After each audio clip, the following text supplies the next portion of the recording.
দিদি, একটু এদিকে এসো তো। আকাশটা দেখেছো? এই বুঝি বৃষ্টি নামে। ধানগুলো তাড়াতাড়ি তুলতে হবে, না হলে যে সব ভিজে যাবে। আমি একা পারছি না, একটু হাত লাগাও না। আসছি আসছি। তুই এত হইচই করিস কেন? মেঘ দেখলেই তো বৃষ্টি হয় না। তবে হ্যাঁ, আজকের মেঘটা দেখে মনে হচ্ছে সত্যিই নামবে। কালকেও এরকম করেছিল, শেষে কিচ্ছু হয়নি। তুই ওদিকের ধানগুলো তুল, আমি এদিকের গুলো গুছিয়ে নিচ্ছি। বাতাসটা দেখো কেমন ভ্যাপসা হয়ে গেছে। এরকম হলেই বৃষ্টি আসে, মা বলতেন।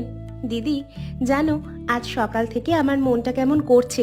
বর্ষার এই গন্ধ পেলেই আমার ঝাল ঝাল কিছু খেতে ইচ্ছে করে। মনটা যেন বলছে আজ কিছু একটা বিশেষ রান্না হোক। তুই তো আবার খাওয়ার কথা বলতে শুরু করলি।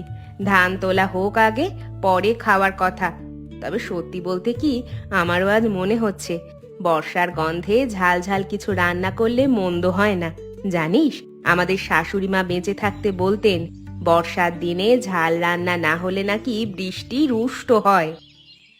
সত্যি দিদি? এটা তো জানতাম না। তাহলে তো আজ কিছু একটা করতেই হবে। রতনকে বলি হাট থেকে মাংস নিয়ে আসতে। ঝাল মাংসের ঝোল হলে কেমন হয়? বাহ, তোর মাথায় মাঝে মাঝে ভালো বুদ্ধিও আসে তো দেখি। তবে আগে এই ধানগুলো তো তুলি, কাল রোদ উঠলে আবার দিতে হবে। আজকে ভিজলে সব বরবাদ। চল চল, তাড়াতাড়ি গুছিয়ে ফেলি, তারপর রতনকে ধরি। হ্যাঁ হ্যাঁ দিদি, চলো। তুমি ওই কোণাটা ধরো, আমি এদিক থেকে টানছি। চাটাইটা ভাঁজ করে গোলাঘরে রেখে দিই। বাবা, আজকে হাটে যাওয়ার কথা ছিল না, কিন্তু বিথি বলছে মাংস আনতে। ঝাল মাংসের ঝোল নাকি রান্না হবে। বর্ষার দিনে ওর মাথায় সবসময় নতুন নতুন আইডিয়া আসে। আমি ভাবছি যাই, তুমি কি বলো? যা যা, আধা কেজি নিয়ে আয়। তবে শোন, ভালো করে দেখে কিনবি। হাড়ি মাংস লেগে আছে কিনা দেখবি, নয়তো ঝোল জমবে না। গত সপ্তাহে যেটা এনেছিলি সেটাই হাড়ি ছিল বেশি, মাংস তো খুঁজে পাইনি। আর হ্যাঁ, কাঁচা লঙ্কা আর আদাও নিয়ে আসবি, বাড়িতে কম আছে।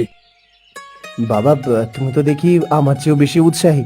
সকাল থেকে পান চিবিয়ে চিবিয়ে তো পেট ভরে না, তাই মাংসের কথা শুনে চোখ জ্বলে উঠলো, তাই না? এই ছোকরা, বাবাকে নিয়ে ঠাট্টা করিস? তোর মায়ের রান্না করা ঝাল মাংসের ঝোল একবার খেলে বুঝতিস ঝাল কাকে বলে। বৃষ্টির দিনে সেই ঝোলের গন্ধ সারা বাড়ি ভরে যেত। আজও মনে পড়লে জিভে জল আসে। সেই স্বাদ আর কোথাও পায়নি। ফলের রসে যেমন একটা নিজস্ব মিষ্টি থাকে, তেমনি তোর মায়ের রান্নায় একটা নিজস্ব জাদু ছিল। তাই তো বাবা, তোমার সেই গল্প আমরা ছোটবেলা থেকে শুনে আসছি। প্রতি বর্ষাতেই তুমি মায়ের ঝোলের কথা বলো, আমাদেরও মনটা টন টন করে। আচ্ছা, আমি তাহলে যাই। হ্যাঁ, বৃষ্টি নামার আগেই ফিরে আসার চেষ্টা করব, নইলে কাদায় সাইকেল চালাতে গিয়ে আমারই ঝাল লাগবে। যা, তাড়াতাড়ি যা। আর শোন, ফেরার পথে গোপালের দোকান থেকে দুটো লেবু নিয়ে আসবি। ঝাল মাংসে একটু লেবুর রস পড়লে স্বাদটা অন্যরকম হয়।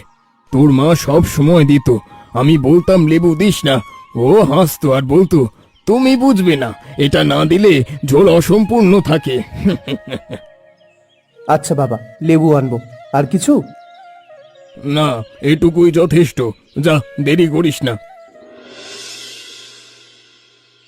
বিথি, আজ আমি রান্না করব। তোর রান্না ভালো হয় ঠিকই, কিন্তু ঝাল মাংসের ঝোলটা আমার হাতের স্পেশাল।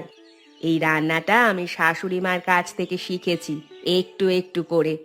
মশলার অনুপাতটা ঠিকঠাক মতো না হলে স্বাদ জমে না। আমি প্রথমবার যখন বানিয়েছিলাম, শাশুড়ি মা বলেছিলেন মশলা একটু বেশি হয়েছে। তারপর থেকে আর কোনোদিন ভুল হয়নি। দিদি, তোমার রান্না যে ভালো হয় সেটা আমি জানি, পুরো গ্রামই তা জানে। পাড়ার মিনতি কাকিমাও বলেন তো, শৈলজার হাতে যা স্বাদ সেটা বাজারের দোকানেও পাওয়া যায় না। কিন্তু আমিও তো নতুন কিছু শিখেছি। গত মাসে ইউটিউবে একটা ভিডিও দেখলাম, সেখানে একটু ভিন্নভাবে কাঁচা লঙ্কা ব্যবহার করে। তেলে ফোড়ন দিয়ে কাঁচা লঙ্কা চটকে নেয়, তারপর সেটা ঝোলে মেশায়। আমি সেটা ট্রাই করতে চাই আজ। ইউটিউব? তুই ইউটিউব দেখে রান্না শিখবি? আমি বলি কি, রান্না হলো হাতের গুণ, ফোনের গুণ না। যতই ভিডিও দেখো, হাতে না ধরলে স্বাদ আসে না। ফোনের স্ক্রিনে যা দেখা যায়, চুলার সামনে দাঁড়ালে সেটা অনেক সময় কাজে লাগে না। তবে ঠিক আছে, আজ দুজনায় মিলে করি। আমার মশলায় তোর কাঁচা লঙ্কার কৌশল মিশিয়ে দেখি কি হয়। সত্যি দিদি, তুমি রাজি? তাহলে তো আজ দারুণ হবে। আমি বলি কি, আমরা দুজন আলাদা আলাদা একটু করে ঝোল বানাই, তারপর দাদা আর রতন বিচার করবে কার ঝোল ভালো। কেমন? বারে, প্রতিযোগিতা? আমি তো ভয় পাই না। 30 বছর ধরে রান্না করছি, তোর 2 বছরের সঙ্গে তার তুলনা হবে? আমার রান্নার মশলা দেখে আজ সবাই আঙুল চাটবে, সেটা আমি ভালোই জানি। তবে হ্যাঁ, তুই হেরে গেলে কিন্তু কান্নাকাটি করবি না। দিদি, আজকে কিন্তু আমার কাঁচা লঙ্কার কৌশলে জিতবে, দেখে নিও। আর হারলে তো হারলাম, তোমার কাছে হারাটাও তো শেখা। তুমি তো আমার গুরু, গুরুর কাছে হারলে লজ্জা নেই। বেশ বেশ, দেখা যাক। এখন বকবক না করে কাজে লেগে পড়। পেঁয়াজগুলো আর একটু সরু করে কাট, মোটা কাটলে ভাজতে সময় বেশি লাগে। দিদি শোনো শোনো, বৃষ্টি নামলো যে। টিনের চালে কি সুন্দর শব্দ হচ্ছে, তাই না? ছোটবেলায় আমাদের বাড়িতেও টিনের চাল ছিল। বৃষ্টি হলে মা বলতেন আজ খিচুড়ি হবে। তোর মায়ের কথা শুনে আমারও মায়ের কথা মনে পড়ে গেল। আমার মা বৃষ্টির দিনে সব সময় পেঁয়াজি ভাজতেন। সারা বাড়িতে সেই গন্ধ ছড়িয়ে পড়তো। বাবা বারান্দায় বসে চা খেতেন, আর আমরা ভাই বোনেরা উঠোনে ভিজতাম। সে কি আনন্দ! দিদি, তুমি যখন এসব বলো আমার খুব ভালো লাগে। জানো, এই বাড়িতে এসে আমি তোমার কাছ থেকে অনেক কিছু শিখেছি, শুধু রান্না না, সংসার করাটাও। এত প্রশংসা করলে কিন্তু মাংসে নুন বেশি পড়ে যাবে। হাসি তামাশা রাখ, এখন মশলাটা ভালো করে মাখ। দেখ, হলুদটা সব জায়গায় সমান লাগাতে হবে। একদিকে বেশি একদিকে কম এসব হলে চলবে না। বৃষ্টি যত বাড়বে ঝোলের স্বাদও তত জমতে হবে। চল চল, কাজে লেগে পড়ি।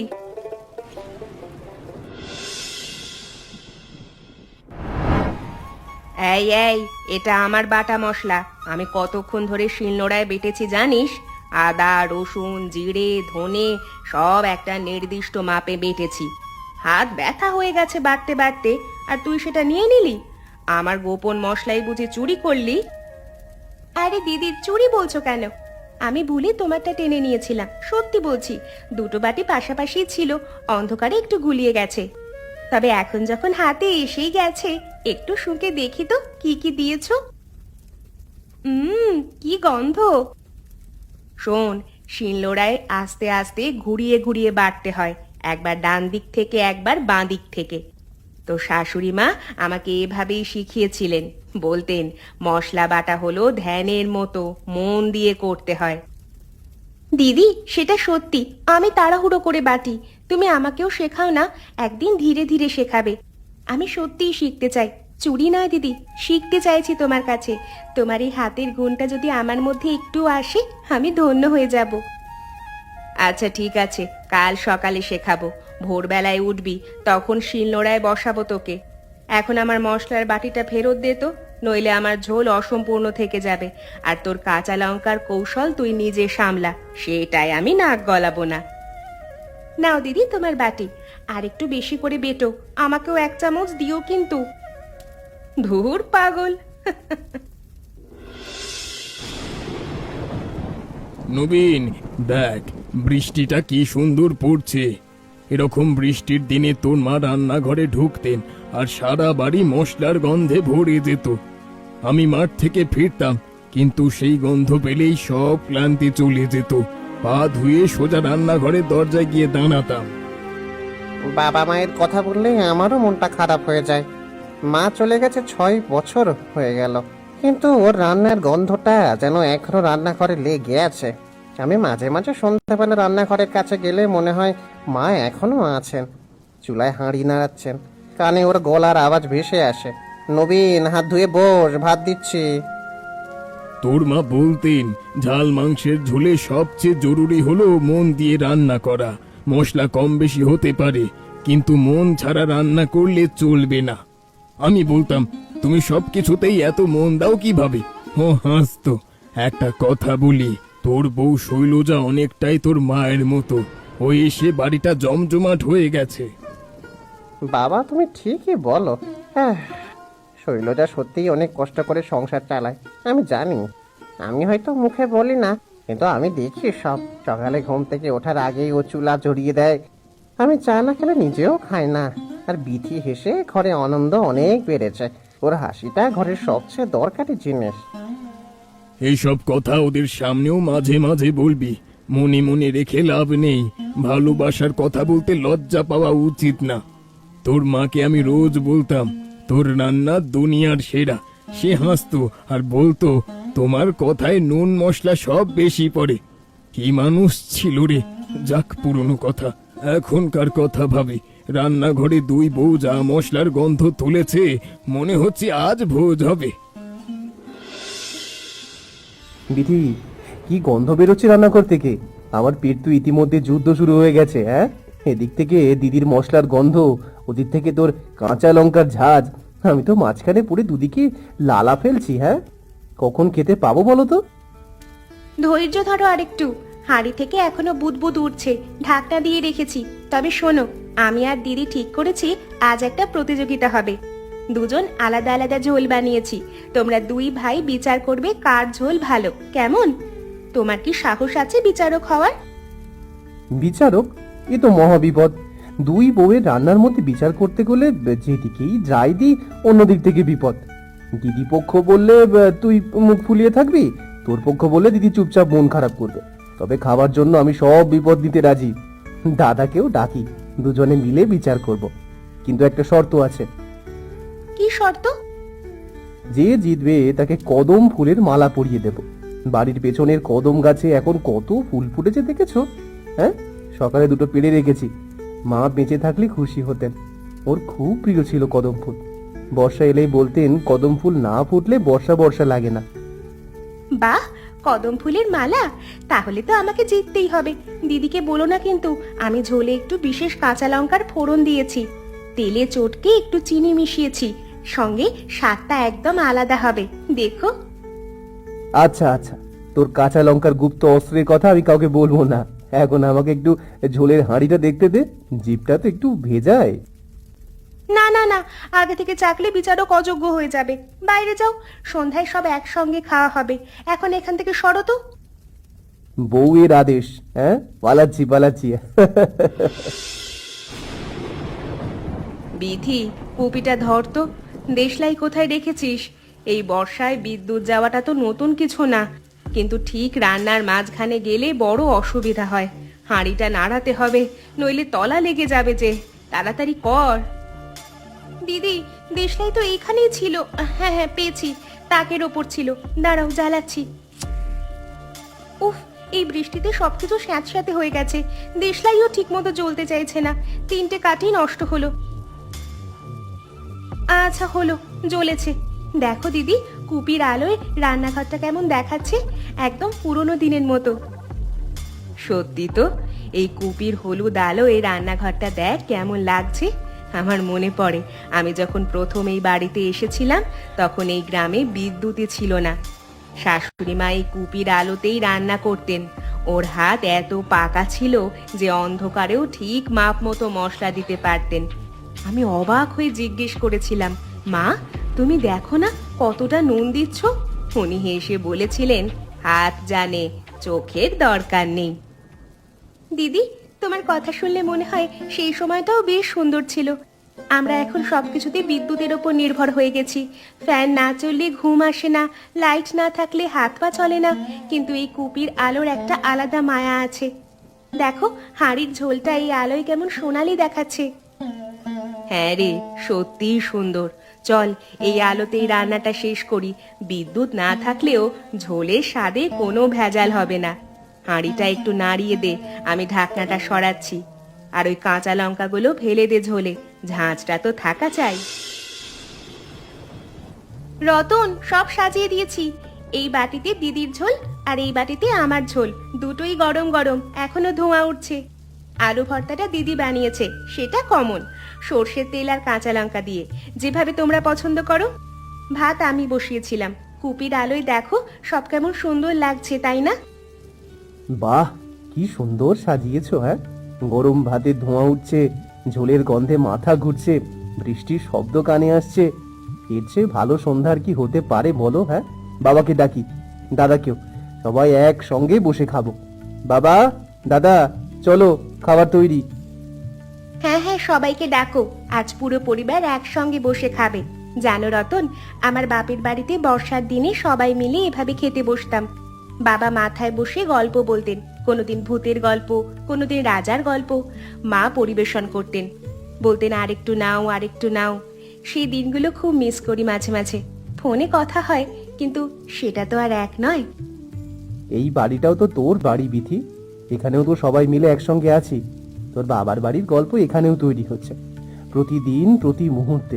আজকের এই সন্ধ্যাটাও তো একদিন স্মৃতি হয়ে যাবে। বছর 10 পরে বলবি, মনে আছে সেই বর্ষার সন্ধ্যায় কুপির আলোয় ঝাল মাংস খেয়েছিলাম? চলো, গরম থাকতে থাকতে খাওয়া শুরু করি। বাবা, দুটো ঝোলি চেকে দেখলাম, বুঝলে? বড় বউয়ের ঝোলে মশলার গন্ধ চমৎকার, একটা গভীর স্বাদ আছে যেটা মুখে রেখে দিতে মন চায়। একটু একটু একটু মায়ের রান্নার কথা মনে পড়ে যাচ্ছে গো। মশলা এত সুন্দর মিশিয়েছে যে প্রতিটা চামচে একটা আলাদা কিছু পাওয়া যাচ্ছে। এটা শুধু রান্না না, এটা বছরের পর বছরের অভ্যাস। তুই ঠিকই বলেছিস, শৈলজার রান্নায় তোর মায়ের ছোঁয়া আছে, সেটা আমিও টের পাই।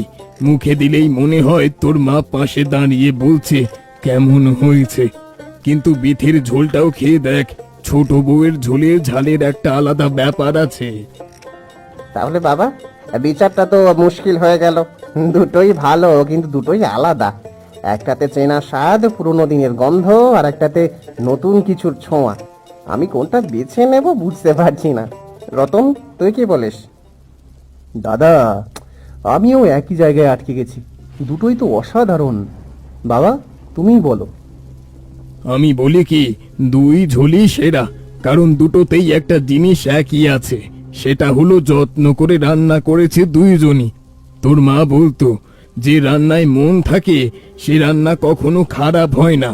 আজ দুই বই মন দিয়ে রান্না করেছে, তাই দুটোই জিতেছে। কদম ফুলের মালা দুজনকেই দে। বাবা, তুমি বিচারক হলে খুব ভালো হতো, সবাইকে খুশি করে দিতে পারো। বিধি, তুই সত্যিই ভালো রান্না করেছিস আজ। আমি মজা করেই বলছিলাম সব, কিন্তু মনে মনে একটু অভিমান হয়েছিল জানিস। ভাবছিলাম আমি এত বছর ধরে এই সংসারে রান্না করছি, হাঁড়ি চুলা সামলাচ্ছি, আর তুই 2 বছরেই সবাইকে মুগ্ধ করে ফেললি।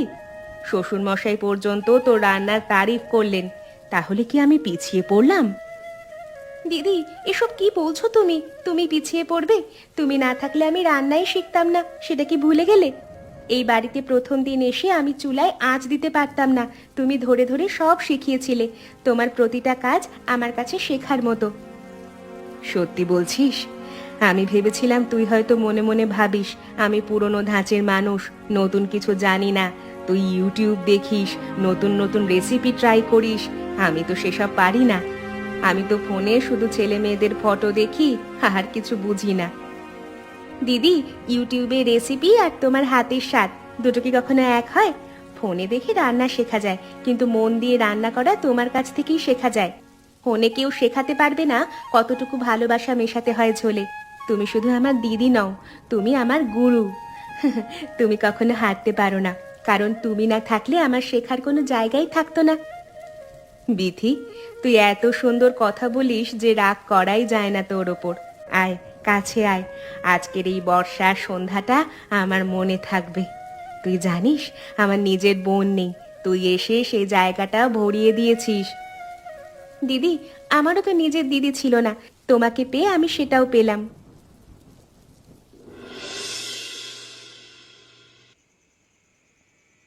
দিদি, আমি একটা কথা বলবো। আর যদি খুনসুটি করতে গিয়ে তোমার মন খারাপ হয়ে থাকে, তাহলে আমাকে মাফ করো। আমি কখনো চাই না তুমি কষ্ট পাও। তুমি আমার কাছে শুধু যা নাও, তুমি আমার বড় বোনের মতো। বিথি, আমিও তোকে বলতে চাই, আমিও মজা করতে গিয়ে একটু বেশি বলে ফেলেছি আজ। তুই যখন আমার মশলার বাটিটা নিয়েছিলি, আমি জানতাম তুই ভুল করেই নিয়েছিস, তবুও একটু বাড়িয়ে বললাম। চুরি করলি বলে বকে দিলাম, সেটার জন্য আমাকেও মাফ করে দে বোন। বড় বোন বলে মাঝে মাঝে একটু বেশি বলে ফেলি। দিদি, তুমি আবার মাফ চাইছো? তোমার মাফ চাওয়ার কিচ্ছু নেই। তোমার এই কথাটাই তো আমাকে আরো ভালো কাজ করতে উৎসাহ দেয়। তুমি যদি ধরিয়ে না দিতে আমি এত মন দিয়ে রান্না করতাম না আজ। তোমার বকুনিটাও আমার কাছে শেখা। তুই সত্যি ভালো মেয়ে রে বিথি। আমার ভাগ্য ভালো যে তুই এই সংসারে এসেছিস। জানিস, অনেক বাড়িতে দুই বউয়ের মধ্যে মনোমালিন্য লেগে থাকে। গ্রামে তো কত কথাই শুনি, কিন্তু আমাদের মধ্যে সেটা কোনো দিন হয়নি। এটা ধরে রাখতে হবে আমাদের সারাটা জীবন। এই বন্ধনটাই আমাদের সংসারের জোর। ধরে রাখবো দিদি, কথা দিচ্ছি। চলো এখন ভেতরে যাই, সবার জন্য চা বানাই। বৃষ্টির পরে গরম গরম চা হলে মনটা হালকা হয়ে যায়। আদা দিয়ে বানাবো, তোমার যেমন পছন্দ। আদা চা? তাহলে তো চল চল। রতন, আজকের এই সন্ধ্যাটা দেখ, বৃষ্টি থেমেছে কিন্তু মনের মধ্যে একটা শান্তি এসেছে। দুই বউ মিলে কি সুন্দর রান্না করলো, আমরা সবাই মিলে খেলাম, পেট ভরেছে, মনও ভরেছে। এটাই তো সংসার। সংসার মানে কে জিতলো আর কে হারলো সেটা না, সংসার মানে সবাই মিলে একসঙ্গে থাকা। বাবা, তুমি এত সুন্দর কথা বলো যে আমার মনে হয় তুমি কবি হলে ভালো হতো। গ্রামের লোকে তোমাকে চাষি বলে চেনে, কিন্তু তোমার মুখ থেকে যা বের হয় সেটা তো কবিতা। তবে সত্যি বলতে কি, আজকের এই সন্ধ্যাটা আমারও খুব ভালো লাগছে। এর চেয়ে বেশি কি চাই জীবনে? তোর মা বেঁচে থাকলে আজ খুব খুশি হতেন। ওর সবচেয়ে বড় ইচ্ছা ছিল এই সংসারটা যেন ভালোই ভালোই চলে, সবাই যেন মিলে মিশে থাকে। শেষ দিনগুলোতেও বলতেন আমার ছেলেদের বউরা যেন ভালো থাকে, ওরা ভালো থাকলেই আমি ভালো থাকবো। আজ দেখ, ওর কথাই সত্যি হচ্ছে। দুই বউ একসঙ্গে রান্না করছে, হাসছে, একটু ঝগড়ার ভান করছে, আবার জড়িয়েও ধরছে। এটাই তো পরিবার। বাবা, আমি একটা কথা বলি। আমাদের এই ছোট্ট সংসারটা হয়তো খুব বড় না, আমাদের হয়তো অনেক কিছু নেই, পাকা বাড়ি নেই, গাড়ি নেই, জমিও বেশি নেই, কিন্তু যেটুকু আছে সেটুকু নিয়ে আমরা ভালোই আছি। আর এই ভালো থাকাটা ধরে রাখাই সবচেয়ে বড় কাজ। ঠিক বলেছিস, বৃষ্টি আবার আসবে মনে হচ্ছে। আকাশের ওদিকটা দেখ কেমন কালো হয়ে আছে, কিন্তু ভয় নেই, বৃষ্টি আসুক। এই বারান্দায় বসে বৃষ্টি দেখতে আমার খুব ভালো লাগে। তোর মায়ের সঙ্গে এই বারান্দাতে বসে কত বৃষ্টি দেখেছি। ও আমার কাঁধে মাথা রাখতো, আমি চুপচাপ বসে থাকতাম, কিছু বলতে হতো না, বৃষ্টি সব বলে দিত। বাবা, আজ মায়ের কথা অনেক হলো। মা যেখানে থাকুক নিশ্চয়ই খুশি আছে আমাদের দেখে। নিশ্চয়ই আছে বাবা, নিশ্চয়ই আছে।